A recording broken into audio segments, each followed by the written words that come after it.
Good afternoon, I am TheZOMBIEJ, and it's time to do a video. Yes, another Bionicle G2 video. Some of y'all are probably getting sick of these, but hey. G2 wasn't terrible or anything. There were terrible aspects about it, but... meh. So, this is going to be a comparison video. We're going to compare Umarak the Hunter to Umarak the Destroyer. Which do you prefer? Post in the comment section below now. Right off the bat, I have to tell you, when Umarak the Hunter came out in 2016, I saw the prototype pictures. The master controller came with, well, the prototype version was a bit wider and was different. Looked, I guess, somewhat more like the 2015 animations version, to an extent. But when I saw Umarak the Hunter in prototype form and in set form, as I got him back in 2016, here he is. Oh my god, I love this set. It's fucking awesome. He's a Titan set. He is a better baddie than Cult of the Skullgrinder. And I like Cult of the Skullgrinder. He's fucking awesome. But Umarak the Hunter is even more fucking awesome. And you know what? They kind of... I know they took aspects of Umarak the Hunter away in order to, you know, create Umarak the Destroyer. And you know what? Umarak the Destroyer is even more fucking awesome than Umarak the Hunter and Kulta combined. Wow. And then when you say that, you know you have a strong Titan set. So let's go ahead and talk about Umarak the Hunter. And obviously I have to say that Umarak the Destroyer, when I saw pics of him online, I was like, oh my god, this looks fucking awesome. Jesus Christ. This is such an awesome set. And I've got it for my birthday, obviously, in 2016. So, here we got Umarak the Hunter, Mr. Antler guy. He's got antlers like a deer or something. He's got these little barbs right here that are in the same tan color as his antlers. Same color as the bow arms, which just launch, you know, bullets of some sort. Little trans green studs. And you know, he shoots out his shadow spawn, which was kind of a mock that was used, I guess, a version of Umarak that was made for Journey to 1, I guess. So that's kind of cool. He's got this mask, which, albeit somewhat asymmetrical, still looks pretty cool. It looks awesome. It's the center of it is mostly black, and as it fades out, and all the other portions, like these earlobed pieces or whatever, down his jaw and up top, it transitions to this trans green color, which I like. It's honestly quite lovely.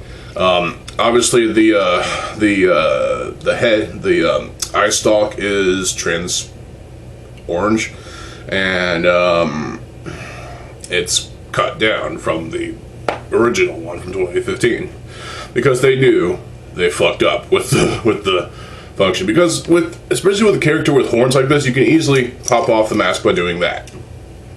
There's no point. There's no absolute point to, you know, pressing that. But I do like these antlers. They're made with these claw pieces, some sort like bony in structure. They has these tri pieces, which, you know, there's 4 of them, so that's cool. I have another 4 I'm using for something, I think. Or not. I don't remember. It's got these shoulder pads, which are articulatable. Articulatable, is that a word? But they're fully articulated. And these are trap halves. So he came with extra pieces that you can actually take these off, take off his toes, take off his chain, and also it came with an extra, you know, hinge piece and a Baraki eye. Put it all together and you have a bonus trap piece. That's nice play value right there. So that's cool. He does have the waist articulation gear function because it looks like he's got a fucking butt plug or something Yeah. Whether you like the waist gear function or not, I think it's a nice, return of that whole waist gear function thing.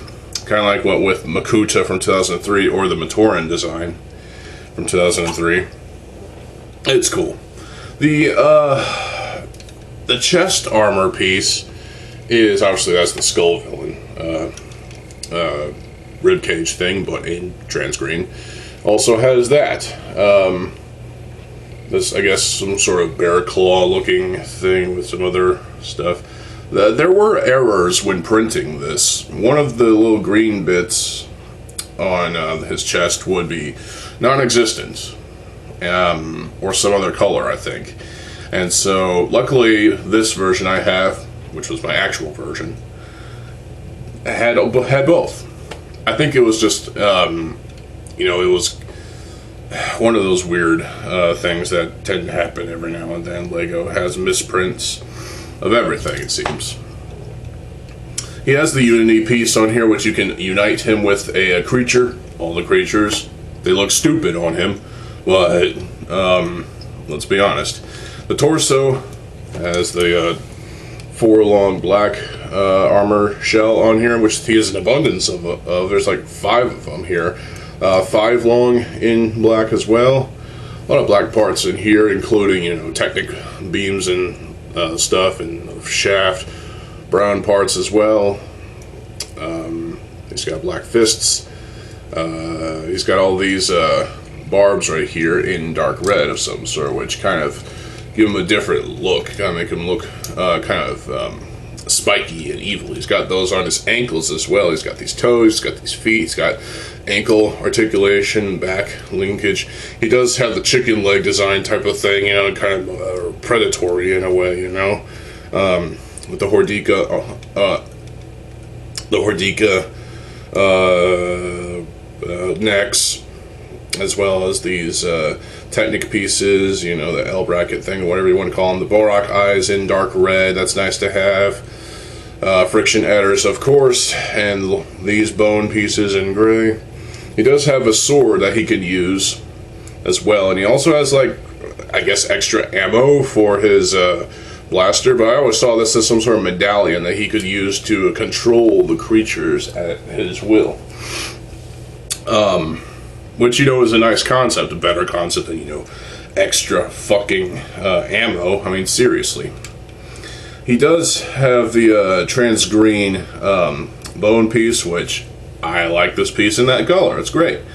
Overall, I feel like the trans green there's not enough of it on Mr. Umarak here. I feel like the limbs, the upper legs, could have benefited from trans green. The same green, and it would have been nice. I'm sure those exist in bootleg form, but hey, there's not enough trans green on this character, but as it stands, he does look fucking awesome. He really does. The torso is built weirdly. I mean, there's some weird designs here and there. I feel like the arms are built a little too low. That's the easy fix. You can raise these up a module, I guess, a plus hole in the that. So it's definitely an easy fix. And then there's that set up too, with the sword being hilted. Obviously, you can pose this guy to make it look like he's, using his bow and arrow, his bow weapon. Let's see if I can get him to do it. That's what she said.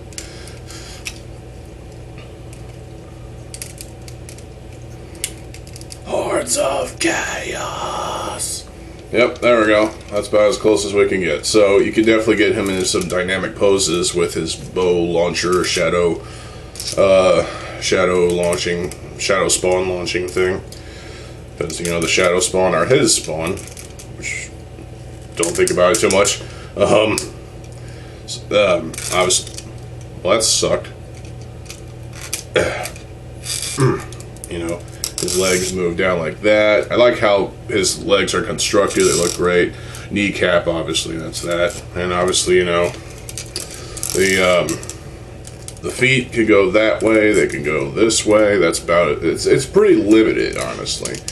But you can do a lot of things with this leg design. And Lego, unfortunately, didn't expand upon it. They did do something with Umarak the Destroyer for the, the predatory leg design, which is interesting, and we'll get to that. But Umarak the Hunter was already a pretty damn awesome set. It was worth the $20 all day, every day. An abundance of useful parts. There's even, you can even make, with parts that are available from other G2 sets, you can easily make a, another version of this exact Umarak, but with trans orange, cause this is in trans orange, these arms in trans orange, these are in trans orange, and the little dart things, these are in trans orange. Now, what do you think about the mask? It's also in, well, sort of a gunmetalish color, which fades to a trans orange all around. You could totally make a an alternate Umarak the Hunter and put him in a different timeline. Ooh, melding verse timeline type of thing with Makuta. Yeah, you can do so much with Umarak the Hunter here. And I love this set. It's great. But they went the extra mile with Umarak the Destroyer. And let me get some tea first.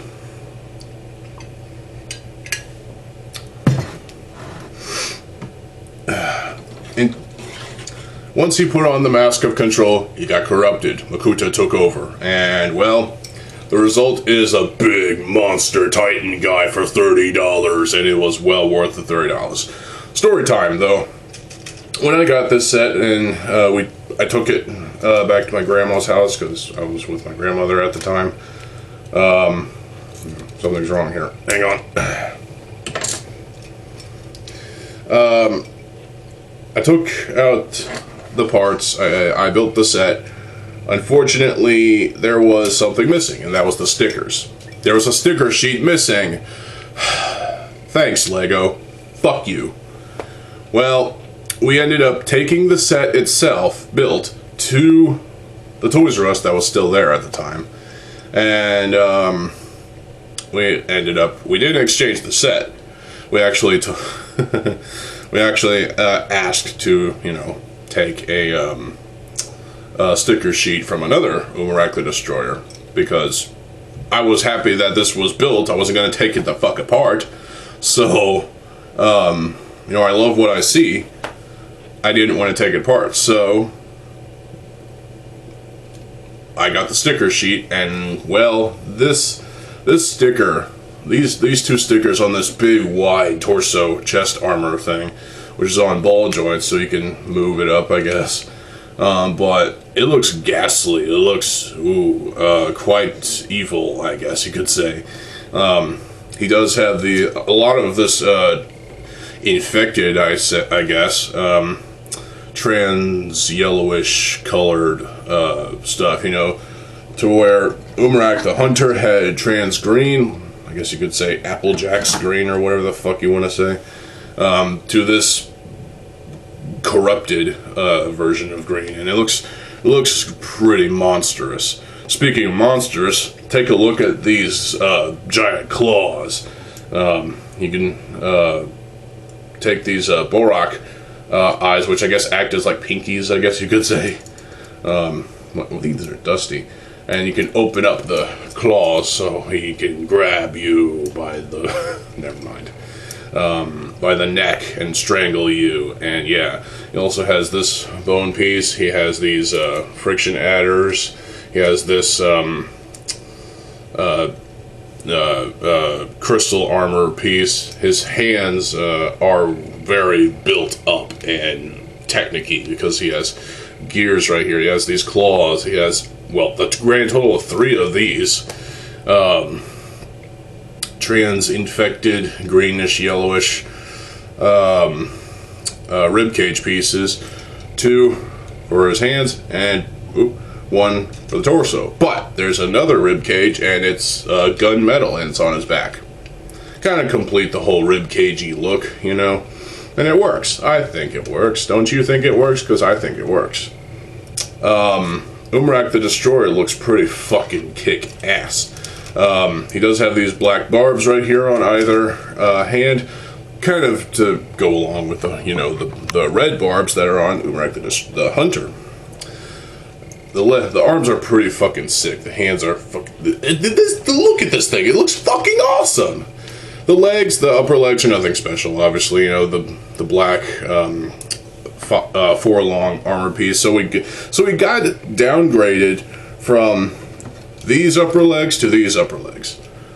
Okay, that might be my only complaint, but at the same time, I think it's worth it for, you know, what happened here with Umarak. He got mutated, of course.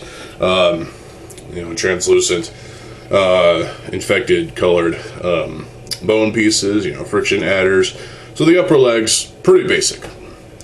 The lower legs, oh my god. Now, they took the predatory design of Umarak the Hunter and his lower legs, and they kind of beefed him up with this, and he's like, wow.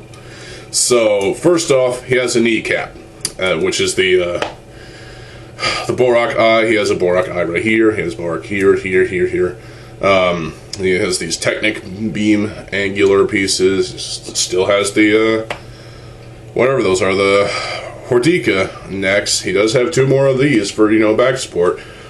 Same foot, although he does have this as a support foot, I guess. So, you know, he stands on the ground and he's not going to fall over unless you push him over, which, you know, he'll probably bite your finger off by the time you do that. He does have these claws, so he went with the original claw design, which got mutated and turned into this. And it's perfectly fine by me. Oh my god, these legs look monstrous, and wow, they did a great job here. The arms look awesome, obviously. Chain is the same, so we got that. The shoulder pads don't articulate, which is sad. They're static. There's a gearbox. Unfortunately, there's no gears, but hey, the gear function, you can do this. There's a bit of weight and mass to this set, and it really works in its favor. So, you know, if you kind of have him like this, like he's getting ready to strike, you can do this. Hold him by the legs.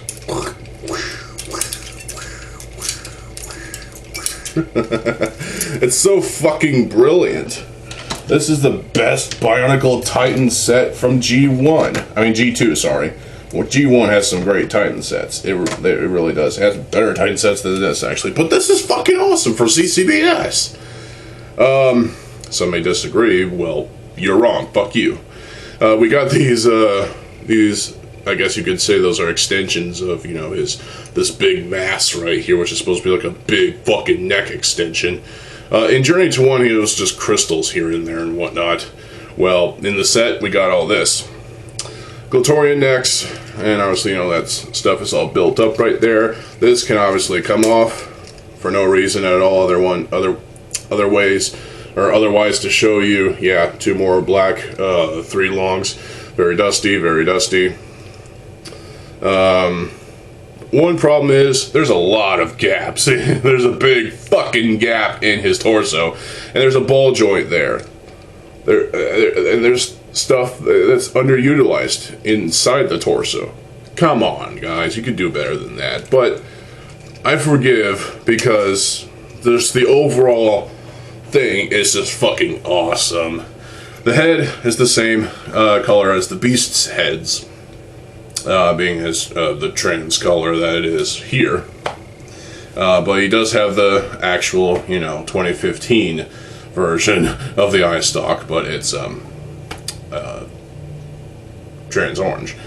He does have the corrupted mask of control, which looks ghastly with these extensions here and there, and then those are built up with these, although I wish these were gold, but whatever. Well, those kind of extensions right there, and then these pieces in gold, those are nice to have. in gold. So those are kind of like extensions of the mask, mutated and whatnot. And also the mask itself has like teeth in it. That's pretty fucking ghastly. And obviously the beast jaw. Oh my god, this is awesome. And obviously that comes off, so you can do that. Articulation, obviously, you know, the waist swivel is a fun function. You know, the arms move, the hands can do the grabbing motion, which, yeah. He can move that, he can do that, he can do that. There's definitely still limitations with the ankles, but it's there, you know. The posability for the ankles is there, and it's definitely worth, you know, playing around with, you know. So I think it is. This is a set definitely toy of the year of 2016 worthy. Some people may disagree. Again, they're wrong. Fuck you. So this definitely was a massive step up from Umarak the Hunter. Which do you prefer, Hunter or Destroyer, or both? Well, you may ask what my opinion is.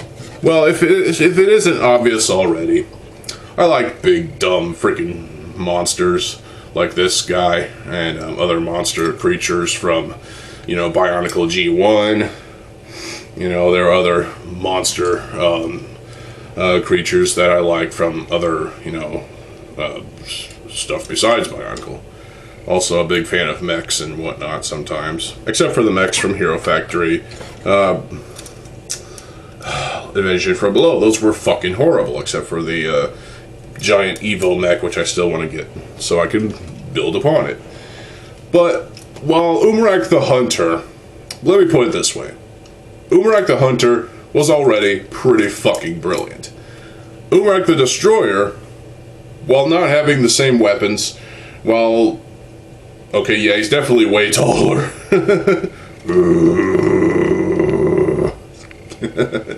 And while having a bit of a gap problem here and there, he still supersedes and exceeds Destroyer, Hunter, in every which way.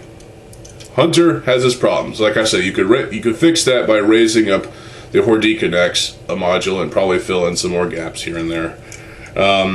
If there are bootleg pieces of this upper leg in this trans-green color, put those on him. And you know what? Other, you know, ideas can come through to, you know, make Umarak the Hunter much better than he already is. But he's still already pretty damn awesome. But, yeah, my money's on Destroyer. All day, every day. Despite the gaps, despite the open ball joint in there, despite, you know, the upper legs being shorter than they should be, despite, you know, some other random small annoyances here and there, little minor nitpicks, I have to say the Destroyer is the best of the two. You may disagree, you're wrong, but at the end of the day, it's all opinion.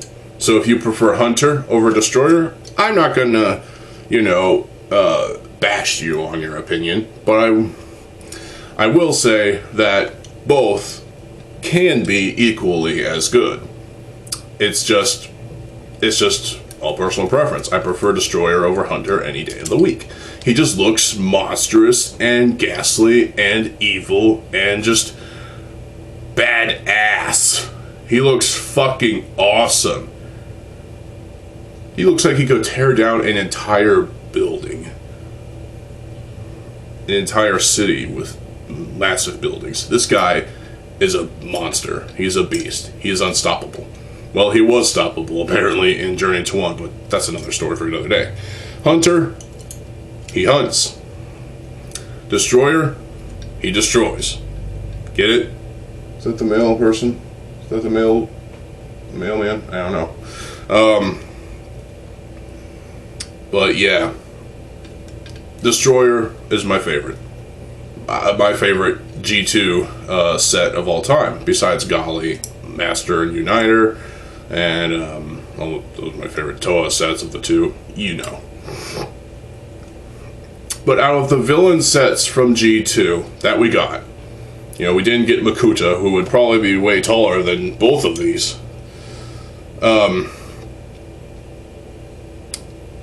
Destroyer is definitely my favorite G2 villain set that we got. He looks awesome. And this isn't even the most you could get out of a CCBS set. And I've seen people, you know, upgrade Destroyer and Hunter to make them even better than they already are. In fact, LEGO did so themselves with Destroyer. They made a combination model called Umarak. So you combine Umarak, the Destroyer here, with the three elemental beasts. I did that once, and it was pretty fucking cool.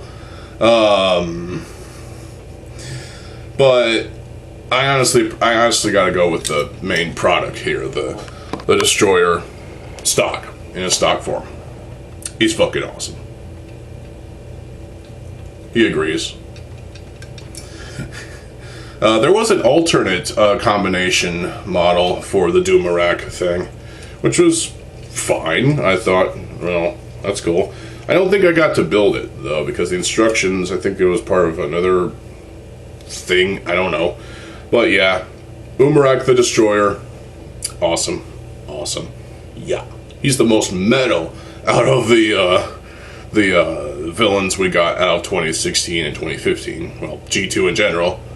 He's legend. Yep. So that is my, video comparing Umarak the Hunter and Umarak the Destroyer. I like them both a lot. But Destroyer is definitely my favorite out of the two. Yeah, this is the first villain character that we got multiple versions of in G2, sorry. I keep wanting to go back to G1, probably because it had better villains. But, yeah, Umarak the Destroyer fucking kicks ass. I promoted this set highly. You know, I tried getting Optibotimus to check it out. I tried getting the review spot to check it out. I just love this set so much. It's fucking awesome. It's worth the $30 fucking dollars. And it didn't come with anything extra. I mean, it came with the instructions, but it didn't come with any extra masks of some sort. It's weird that, you know, Akimu, the mask maker, actually came with the alternate version of, I guess you could say corrupted version of Umarak's mask. But hey, that's perfectly fine to have that, so you can make it alternate Umarak the Hunter, to make a trans-orange themed version, which is nice. That's definitely a nice bonus, so cool. Thanks, LEGO. You still suck for canceling G1 and G2. Anyway. But yeah, G2 definitely had some forgettable villains. I'm not going to say Umarak is the most forgettable, but there was definitely a lot going for him in some way. Character-wise, he seemed kind of bland, but also at the same time seemed kind of... He was more interesting than the Skull villains. And I actually liked the Skull villains. They had problems, but yeah, Skull Scorpio is a piece of shit. Fuck you if you disagree. But Umarak the Destroyer is definitely the best Titan set that we've gotten from Bionicle since the last Titan set we got from G1. The strongest, one of the strongest, probably the strongest set that we've gotten out of G2. It's awesome. I'm definitely keeping this one built. I might take apart Hunter here, mostly because I could use these barbs for another mock and other parts, obviously. But I'm keeping Umarak the Destroyer built because I just love the set so much. It's that fucking awesome. It kicks ass. So that is it. That's all I have to say. What are your thoughts on Umarak the Hunter and Umarak the Destroyer? What are your thoughts on Umarak in general? Is he a good villain, in your opinion, or is he the weakest? I honestly feel he's stronger than the Skull villains, but hey. Which one's your favorite? Let me know in the comment section below. In the meantime, I'm TheZOMBIEJ. I'll see you folks there. Have a good fucking day, and peace.